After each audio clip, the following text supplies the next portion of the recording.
Ya demikian cerita Nusantara dari Surabaya, Jawa Timur. Selanjutnya kembali kepada Anda, Mercy. Dari Surabaya kita bergeser ke Pekalongan. Wiwik, selamat siang. Cerita menarik apa dari sana siang ini? Baik, selamat siang Mercy dan juga saudara. Ada cerita menarik dari Biro Kompas TV Pekalongan, Jawa Tengah. Puluhan relawan Palang Merah Indonesia PMI Kabupaten Pekalongan, Jawa Tengah dan sejumlah daerah mendapatkan penghargaan atas dedikasinya ikut terjun dalam penanganan bencana tanah longsor beberapa waktu lalu. Bencana tersebut merenggut 25 orang korban meninggal dunia. Bencana tanah longsor di Kecamatan Petung Kriono, Kabupaten Pekalongan pada tanggal 21 Januari 2025 lalu membuat relawan PMI berjibaku mengevakuasi para korban bencana. Selain melakukan evakuasi, relawan juga memastikan logistik para korban tercukupi. Relawan juga memberikan pengobatan gratis ke wilayah terdampak tanah longsor. Total bencana tanah longsor di Kecamatan Petung Kriono memakan korban jiwa hingga 25 orang.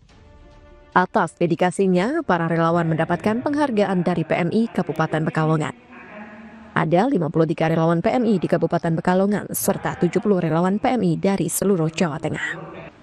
Penghargaan diberikan untuk memberikan motivasi kepada para relawan agar terus berjuang atas dasar kemanusiaan, serta pantang menyerah membantu korban bencana alam.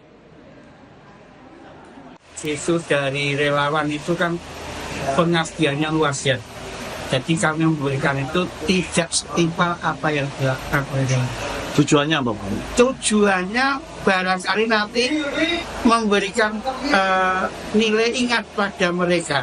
Supaya aku bisa pernah jadi relawan membantu di PMI Kabupaten Pekalongan, utamanya di tanah longsor, Petung Kriono, tepatnya di desa Kasibar dan sebagainya.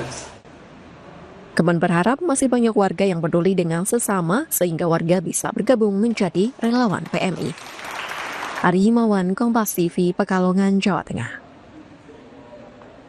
Baik, demikian tadi cerita Nusantara dari Biro Kompas TV Pekalongan, Jawa Tengah. Kembali ke studio, Mercy.